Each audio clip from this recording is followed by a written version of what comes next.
Okay, let's get started. Hello, everyone. My name is Melissa Andrade, and I'm the Marketing Director here at Datamite. We're excited to have you all on the line as we explore residual torque management and how Datamite is working with our customers to implement a dynamic closed-loop quality management process.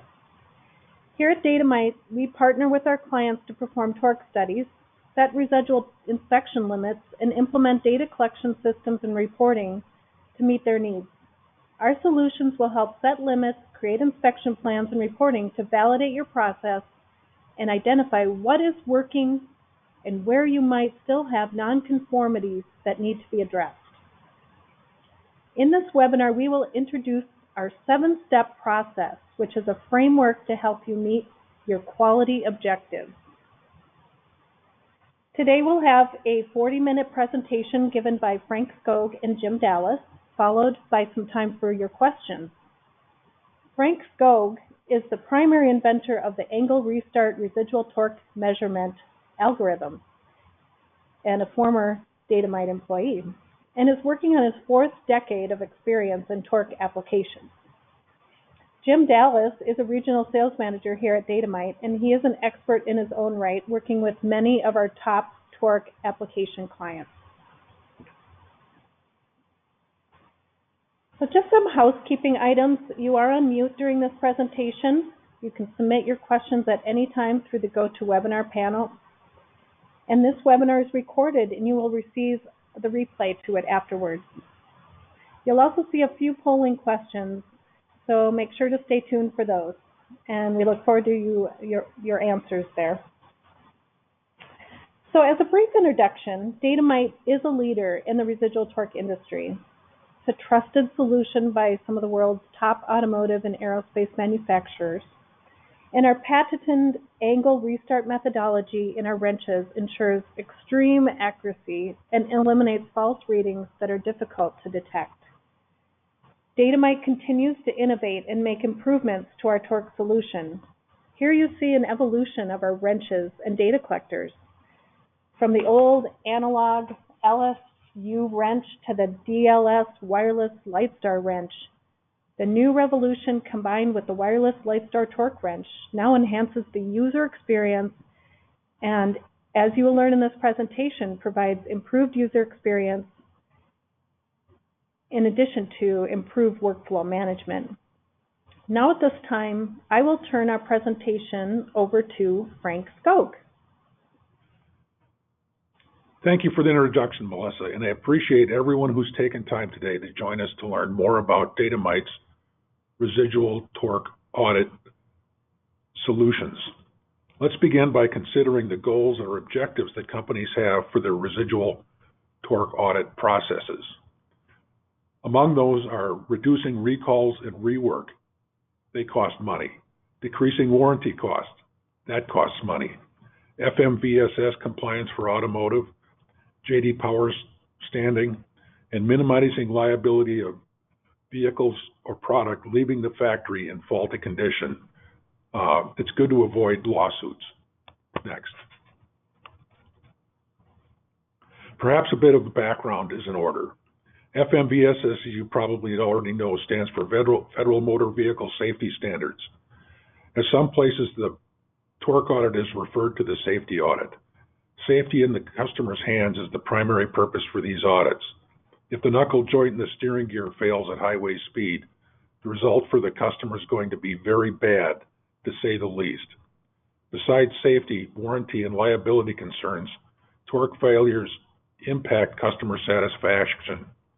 Buzz, squeak, and rattle complaints nearly always trace back to torque issues. To address these, establishing residual torque limits through torque studies. The purpose is to determine if the installation tool is capable and establish database residual inspection limits sensitive to process deviation and minimize ghost, false positive, and false negative violations. A tool that is not capable will be a source of constant nonconformances. Inspection limits need to be calculated to be able to tell if the process has fallen out of bed. That could be due to the tool, the material, the operator, virtually anything. A Again, the purpose of these limits is to tell when things are not right. Inappropriate inspection limits can pass as acceptable under torque joints as well as falsely flagging properly torqued joints. Next. Datamite supports these goals by establishing reliable data collection, exception reporting solutions, product quality reporting, and audit quality reporting.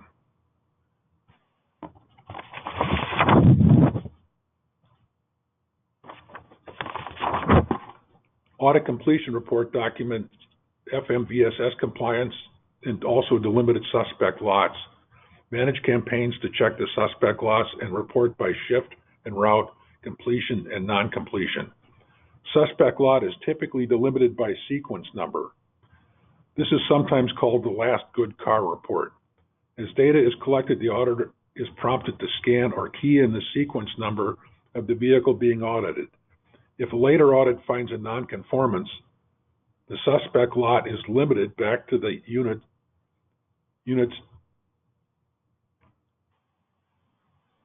later than the earlier sequence number. Next. Implementing alarms and escalations to quickly address nonconformities. Built-in notifications and alarms to make the team aware of nonconformities. New escalation software and enhanced reporting allows you to close the loop continuously while improving quality. While the auditor usually initiates the response to a detected nonconformance, the record so created travels upstream to higher levels of authority, such as the team leader, the group leader, etc. The 7 steps of residual torque management. Step 1, verify the installation tool and program. We can help you do this, or you can use a torque card to help evaluate tool capability, CMK, and validate its program correctly. It almost goes without saying, but if the installation tool is not capable, the end result will not be happiness. Before anything else, the tool needs to be capable. What level of CMK is required is something that you will need to define. It's part of your quality standards. We can support you, but you have to determine what that number is. Step 2, collect 30 to 50 samples of installation and torque data to validate tool performance. For each installation value, collect the residual value for the same joint. So for example, if 50 fasteners are installed, the same 50 are measured for residual torque. Then there can be no variability introduced by material differences or changes in tool settings. Step 3, validate installation tool performance, and if capable, calculate data-based residual inspection limits. Normally what will happen is if the tool is capable,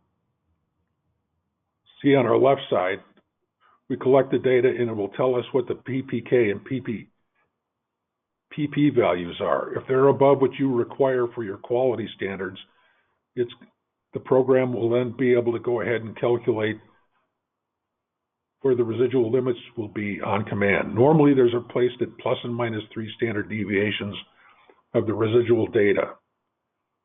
On the other hand, if your PPK index is some enormous number like 14, you might want to increase that to like 3.1 or 3.2 sigma to reduce the ability of the frequency of false alarms. Residual limits should be recalculated whenever there are significant changes in process, such as a new installation tool or a change in installation tool programming. One of the major advantages of using data-driven over arbitrary or installation limits is it removes the incentive to increase or decrease installation torque to reduce residual limit violations. Increasing the installation target on naturally relaxing joints can result in snapped fasteners. Some joints naturally relax and some joints naturally tighten. An example of naturally tightening joints are lug nuts. Lug nuts are almost always installed while the vehicle's in the air and there's no weight on the wheel. They're normally audited with the vehicle on the ground. The added weight of the vehicle adds tension to that fastener, and increasing tension is going to increase the residual torque measurements. So a residual torque measurement that's above the installation spec for that joint is not a problem, it's just normal. Step 3, continue. Here we are.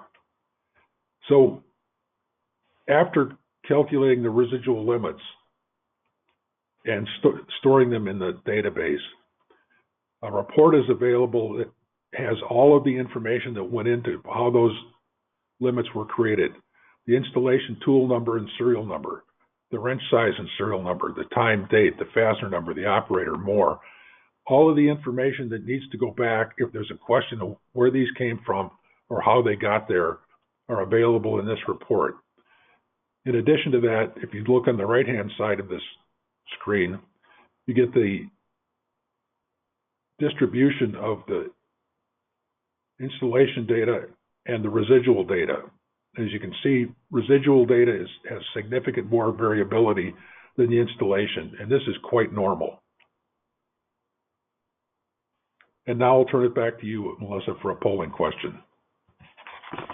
Thank you, Frank. And our first polling question is, what are you currently using to calculate residual inspection limits? I'm going to launch the poll. Give you some time to answer.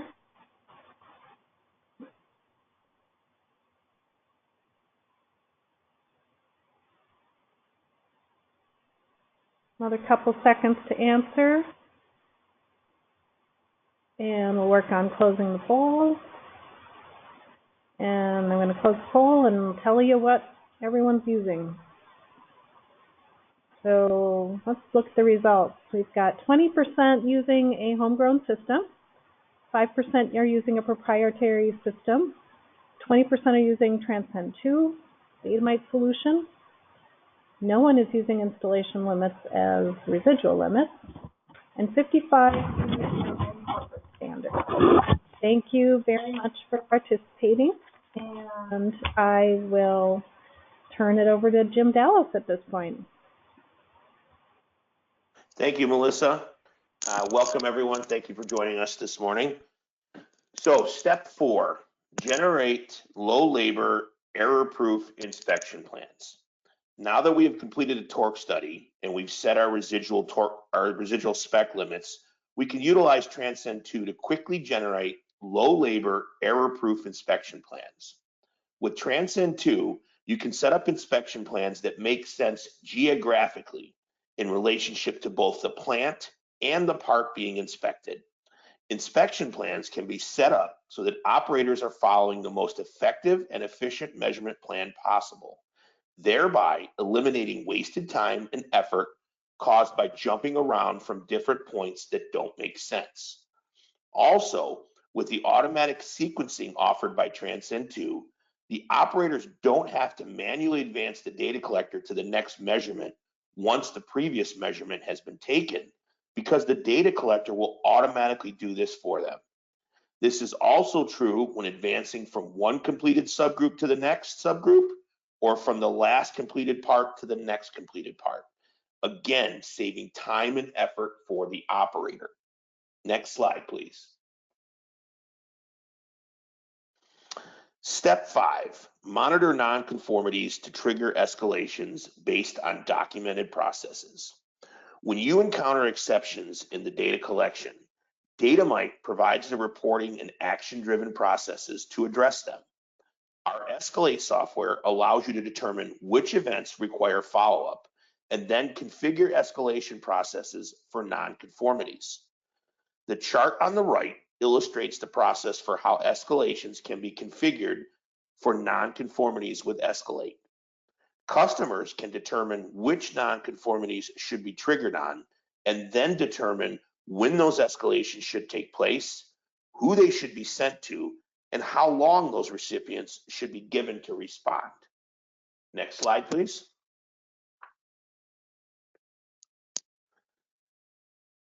Step 5 continued. Escalate provides a framework for building timelines and action plans, as well as the reporting options. We find that frontline data collection operators appreciate this system as it alleviates a common issue and requires a response from supervisors. Issues will be less likely to be overlooked, thereby avoiding a negative outcome later in the process. The chart shown here illustrates what the process might look like. From top to bottom, you see the various levels of escalations set by this customer. In the first column from the left, you see how much time has been allotted for each level to respond to the escalated alarm.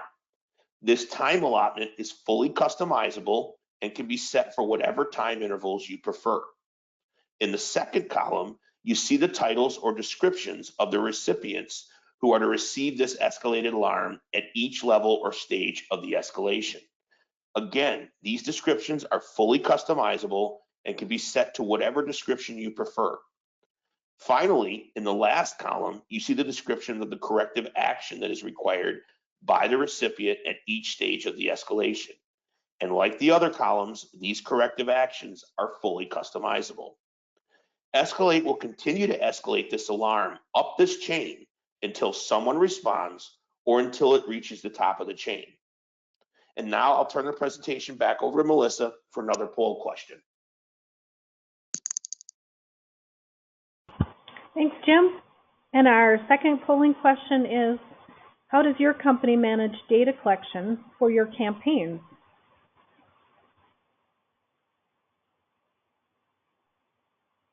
Give you a few seconds to vote.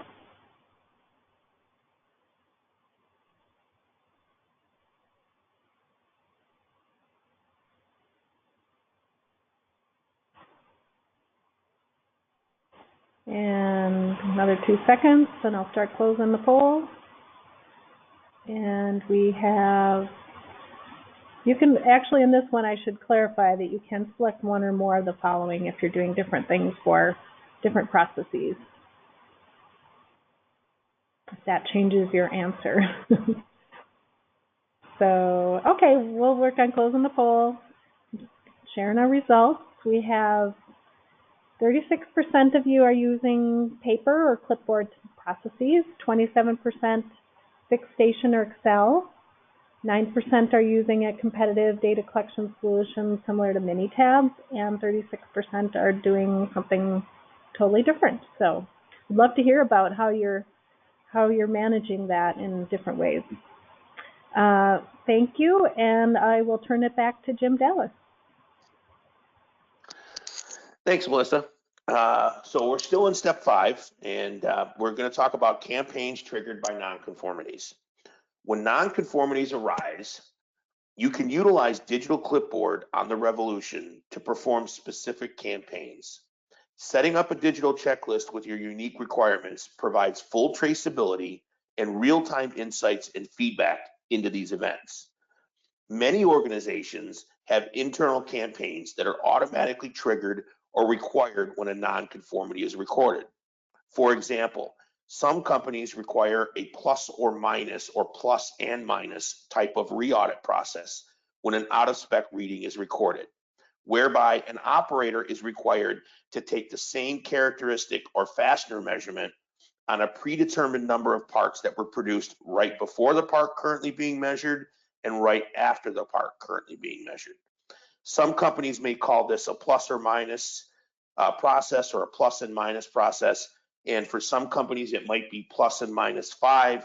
And for others, it might be plus and minus 25. And it might be something else for another company. For organizations doing these types of campaigns manually on paper, their existing paper form might look something like the example shown here. Next slide. With digital clipboard in the Revolution, you can combine the existing re-audit functionality on the Revolution with digital clipboard to complete this campaign process much easier and much faster and much safer. The screenshot shown here, or the screenshots shown here, illustrate how operators can use the Revolution's re-audit functionality to select the fastener or characteristic that was out of spec on the initial part that they also need to check on the next predetermined number of parts to complete this campaign. This allows the operator to automatically jump to the same fastener or characteristic on every part being inspected next in this campaign, so that they don't have to go through all of the fasteners or characteristics on each additional part in the campaign to get to the fastener or characteristic that they needed. This saves operators time and effort, but it gets better. If your campaign also requires that the operator answer questions or that they collect attribute data in addition to taking these additional torque measurements, Digital Clipboard will allow you to digitize your existing paper checklists so that the operators can answer these questions and collect this attribute data right on the Revolution. It will also allow you to upload this attribute data to your data metrics database along with your collected variable torque data so that it can also be analyzed and reported along with the variable torque data.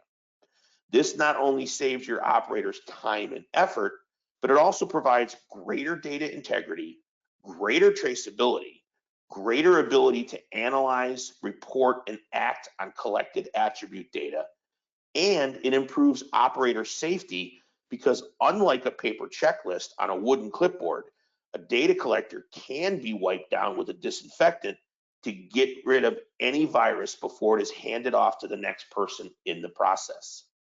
Next slide.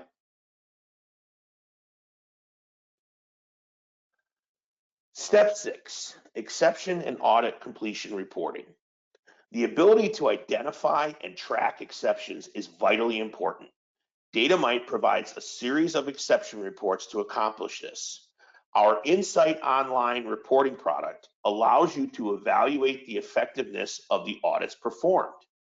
The screenshots on this slide illustrate how Insight Online can provide you with the ability to view your nonconformities at many different levels, from a very high-level general view to a very low-level detailed view.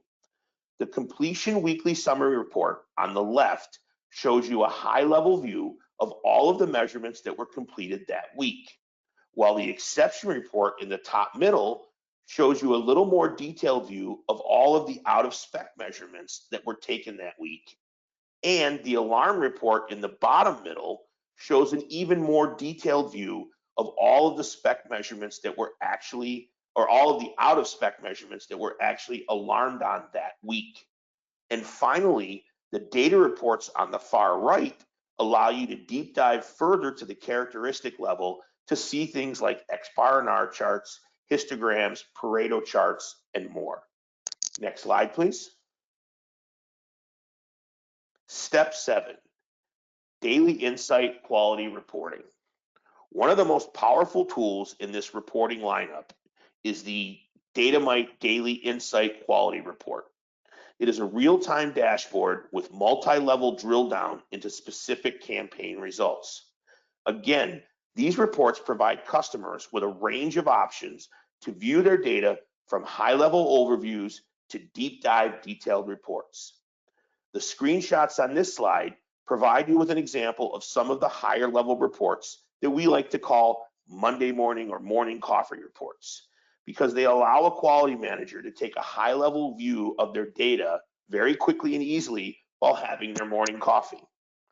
The individual boxes on these reports represent time intervals.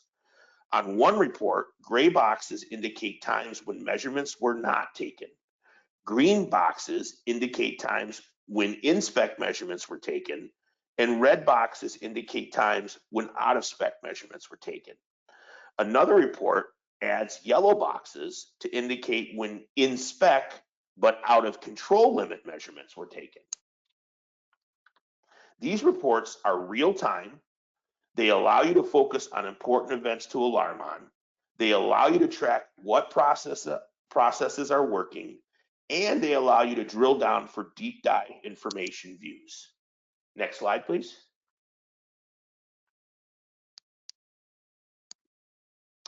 Step 7 continued. As we drill down, Here's an example of the data available. Here you see data on measurements, escalation reports and alarms triggered, and values chart data.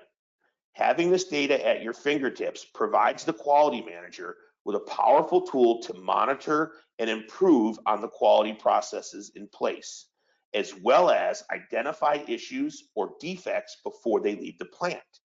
And as we all know, identifying issues before they leave the plant can save hundreds of thousands, if not millions of dollars. Like everything Datamite offers, these reports are also highly customizable to meet individual customer preferences and needs. Next slide, please. Other processes that can be handled by Digital Clipboard on the Revolution. Digital Clipboard is not just a residual torque audit tool. It can be used along with the Revolution data collector or any other mobile device to automate and digitize any existing audit process currently being done manually on paper checklists at your organization. This could include yard audits, layered process audits, functional audits, dock audits, end-of-line inspections, rail yard audits, and more. Using Digital Clipboard to set up digital checklists with your unique requirements for your various audits provides greater data integrity, greater traceability, real-time insights and feedbacks on your data, and it reduces operator virus risk spread, and it saves time and effort for the operators. Digital Clipboard is truly a game changer. Next slide, please. Thank you for attending our webinar today. We appreciate your time and consideration. Please contact your local Datamite sales representative if you have any questions or if you need any additional information on any of the products presented today. And now I'll turn the presentation back over to Melissa for our final wrap up.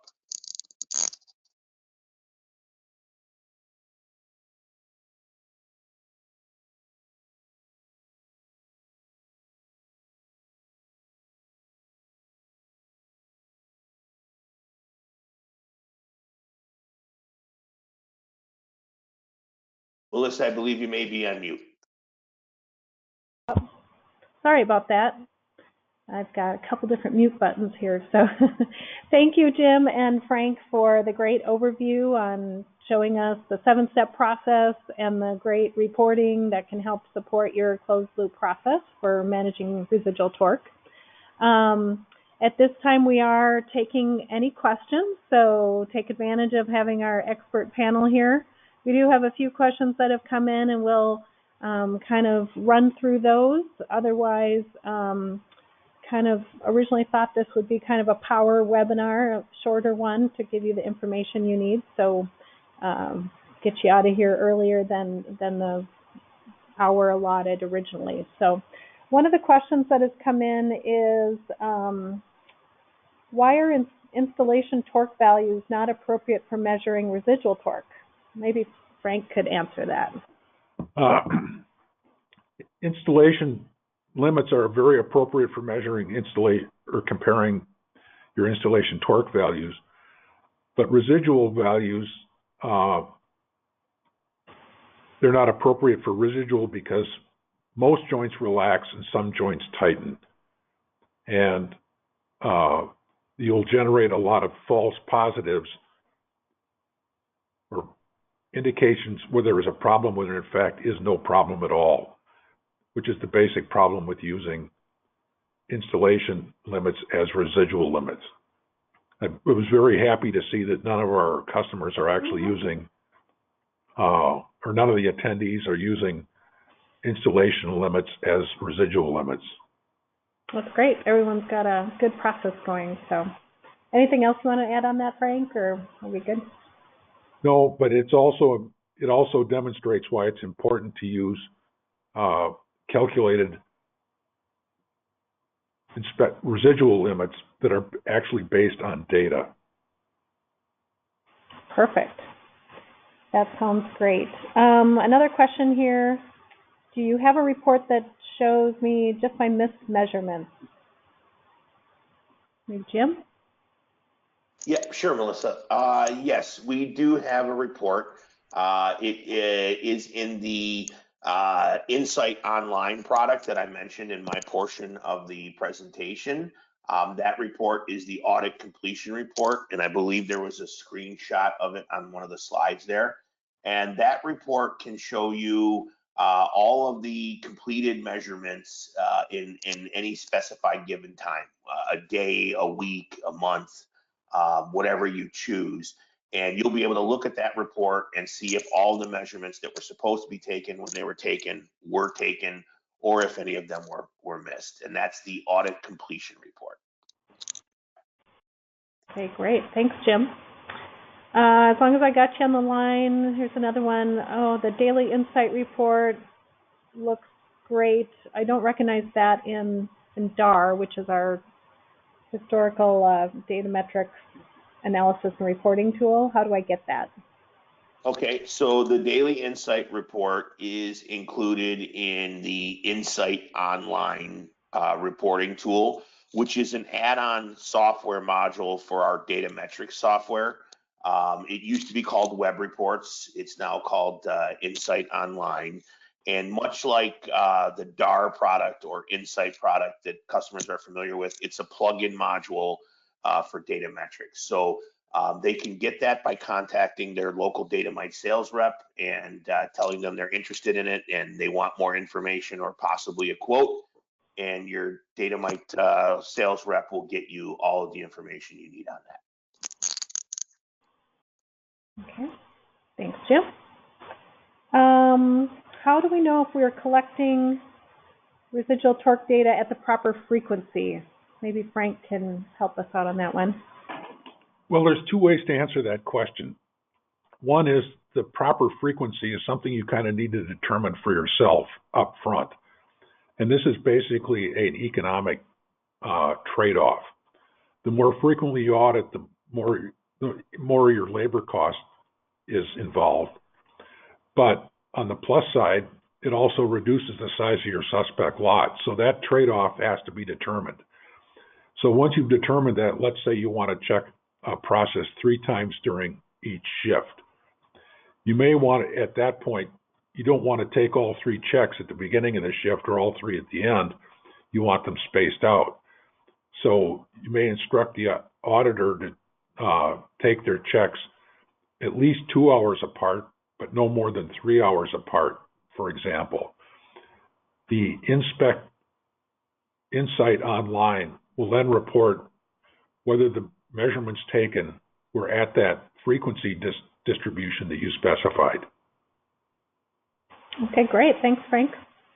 That is great to know. How many times to collect the data?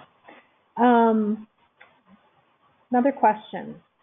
What does an exception report provide to me? Maybe Jim? Yeah, sure, Melissa. So I think it's important to mention that you do have an exception report. It can be found both in the Insight Online product, and there's also an exception report on the data collector. And that comes on the data collector. So if you don't need an online real-time report, you do have that available in the data collector. And what those reports show you, an exception report will show you any measurement that has been missed in a setup or in an electronic inspection plan, or any measurement that was out of spec, whether it violated the upper spec limit or the lower spec limit. And on the data collector, it will also show you what the cause and corrective action were for those out of spec measurements if you require the operator to input that data. So for example, the report may show measurement 13 was missed, measurement 14 violated the upper spec limit, and the cause was a loose head on the torque wrench, and the corrective action was called shift supervisor. It's a really neat report, and you can have operators run that at the completion of their route on the data collector, or managers can also view that through the Insight Online product. Great. Thanks, Jim. I'm going to just ask, how do I find out who my local Datamite sales rep is? And we'll be able to have follow-up with you as well for Derek, who just asked that question. So we'll make sure to reach out to you and get you connected. At this time, though, I would like to, unless there's other questions, I would like to conclude our webinar today. I'd like to thank our presenters, Frank and Jim, as well as all of you for joining us, and we look forward to helping you revolutionize the way you're managing residual torque audit. And please let us know how we can help you out in the post e-survey that you'll receive, and you all will get, of course, a link to the presentation today. Have a great day, and thanks so much. Bye, all.